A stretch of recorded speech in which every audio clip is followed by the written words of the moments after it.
کبھی کبھی غربت بھی انسان کی مجبوریاں بن کر کے اسے ڈس لیتی ہے۔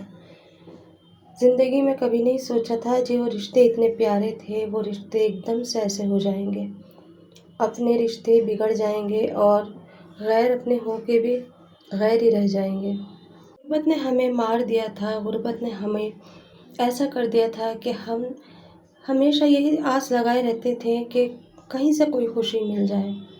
4 بہنیں ہونے کے باوجود ہماری دہلیز پہ کوئی رشتہ آنے کو تیار نہیں تھا، کیونکہ ہمارے گھر میں غربت تھی، ہمارے گھر میں غریبی تھی۔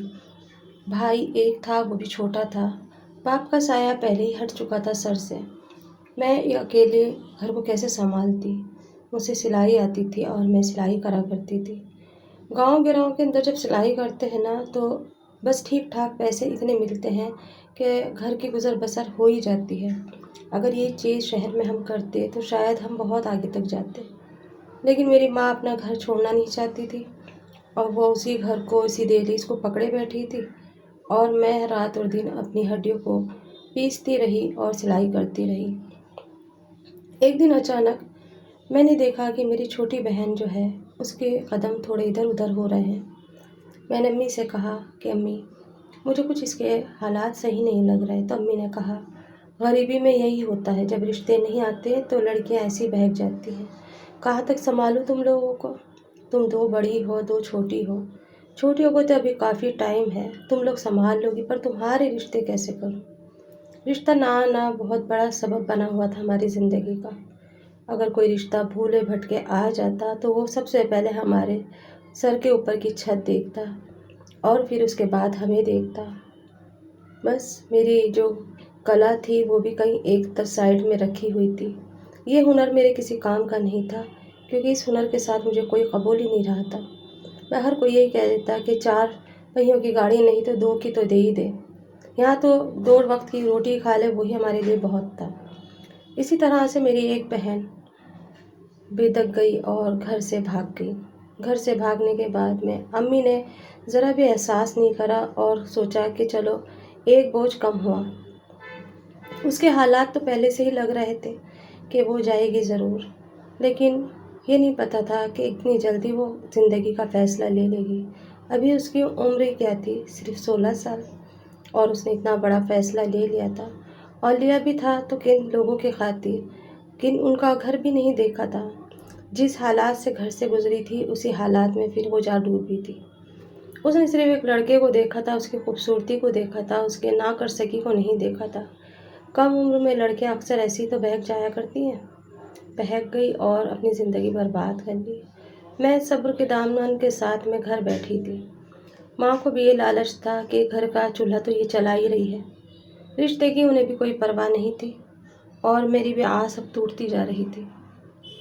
لیکن ایک دن اچانک ایک رشتہ میرے لیے آیا اور میں حیران رہ گئی۔ اکثر وہ آنٹی اپنے کپڑے ہمارے یہاں پہ سلوایا کرتی، 4 جوڑی 6 جوڑی ان کے کپڑے میں سیتی اور اچھی موٹی رقم لے لیا کرتی تھی۔ ان کا لڑکا آتا اور ہمیں کپڑے دے جاتا اور وقت پہ میں ان کے سب سے پہلے سی کے رکھ دیتی تھی۔ شاید ان کے مالی حالات بہت اچھے تھے، جبھی تو مہینے میں ہر بار 4 سوٹ 6 سوٹ ایسے آیا کرتے تھے، کبھی کبھی تو 10 سوٹ بھی آ جاتے، اور میں حیران تھی کہ اتنے سارے سوٹ وہ کرتی کیا ہے۔ ناپ ہمیشہ بدل بدل کے آیا کرتا اور وہ سلوا کر کے لے جایا کرتے۔ ان کا لڑکا اکثر گیٹ پہ کھڑا رہتا اور مجھ سے سلائی کے کپڑوں کے دام پوچھتا اور میں لے لیتی اور وہ کپڑے پھر سے دے کے چلا جاتا۔ اس طرح سے 2-3 مہینے گزر گئے۔ ایک دن ان کی امی آئی اور کہنے لگی کہ میں اپنے بیٹے کا رشتہ آپ کی بیٹی سے کرنا چاہتی ہوں۔ سب سے پہلے تو امی کے چہرے کے ہاؤ بھاؤ ہی اڑ گئے۔ کمانے والی مرغی اگر چلی جائے تو پھر کیا ہوگا؟ میری عمر بھی اب شادی قابل ہو رہی تھی۔ میں بہت خوش تھی کہ چلو کھاتے پیتے گھر کے لوگ ہیں، اچھے لوگ ہیں، جب ان کے کپڑے اتنے سلنے آتے تو مانو ان کے گھر کے اندر کتنا مال پیسہ کتنا ہوگا۔ امی نے بھی زیادہ چھان بچھوڑ نہیں کری، بے دلی سے میرا رشتہ ہو گیا اور شادی ہو کے میں ان کے گھر چلی گئی۔ نہ کوئی دان دہیز، نہ کوئی سجاوٹ، مسجد میں نکاح ہوا اور ایک وقت کا کھانا کھلا دیا گیا 4 لوگوں کو اور بھیج دیا مجھے۔ زندگی بھر محنت کرنے کا یہ پھل مجھے ملا تھا، پھر بھی میں چپ تھی کہ نہیں، چلو ٹائم سر اپنے گھر جا رہی ہوں۔ घर जाने के बाद देखा उनका हमारी तरह घर था, और घर के अंदर वर्जन भी 3-4 ही थे। फिर इतने सारे कपड़े कौन लाता था, किसके सिलते थे, मैं समझ नहीं पा रही थी। मेरे दहेज के अंदर मैं अपनी मशीन साथ ले गई। मेरी सास ने खुद ने ही कहा था, इस मशीन का अब आपा क्या करेंगे, साथ ले चलो। मैं चुप थी। अम्मी तो देना नहीं चाहती थी, लेकिन जबकि दहेज कुछ और नहीं दिया था तो इसलिए अम्मी को देनी पड़ी।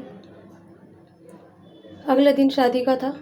शादी के अगले दिन ना तो वलीमा हुआ और ना ही कोई सजावट ही थी, कुछ नहीं, बस नॉर्मल से घर के अंदर मैं बैठी थी।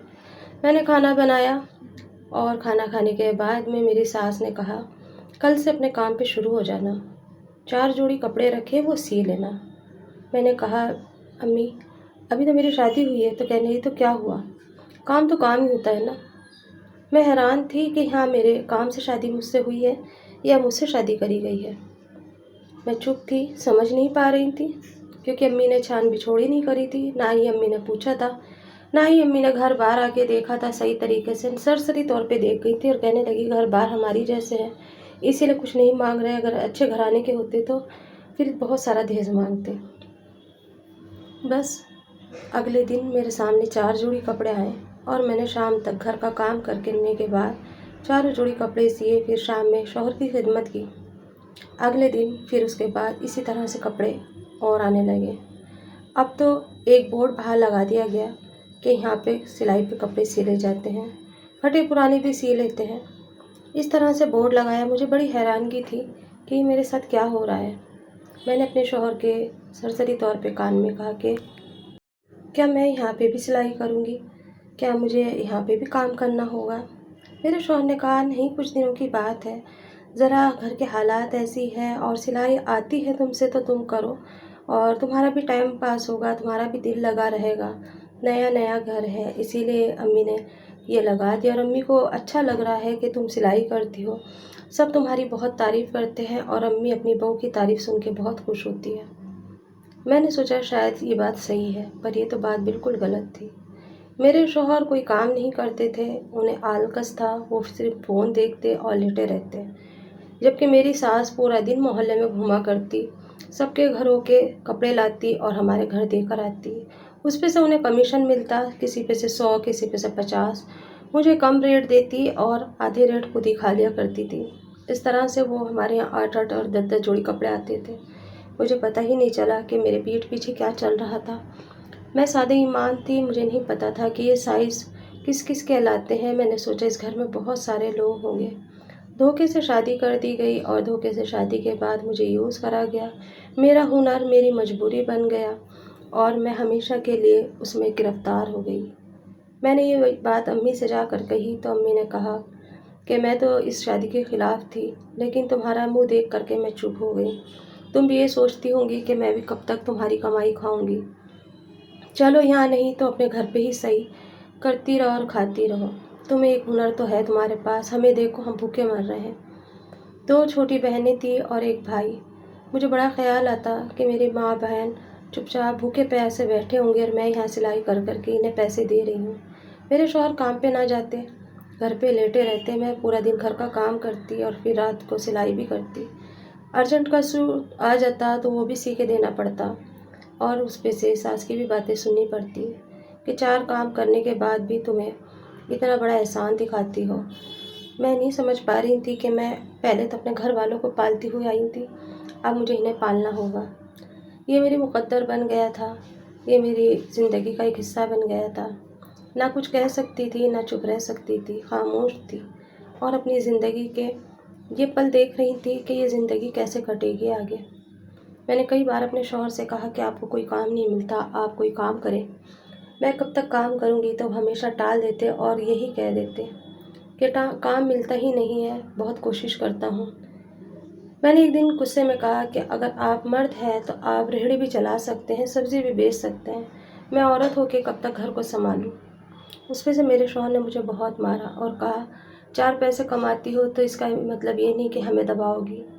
तुम गरीब थी, तुम्हारे सर पे चादर डालती, वही बहुत है हमारे लिए और तुम्हारे लिए भी। तुम्हारी इज्जत को हमने ढका, अब हमारी इज्जत को तुम ढको, यही काम है तुम्हारा। मैं समझ गई थी कि ये मेरे साथ में एक चाल, एक साजिश खेली गई थी। کمانے والی لڑکی مل جاتی ہے تو پھر کام کرنے کا کس کو من کرتا ہے؟ زندگی شاید ایسے ہی چلتی چلی جائے گی۔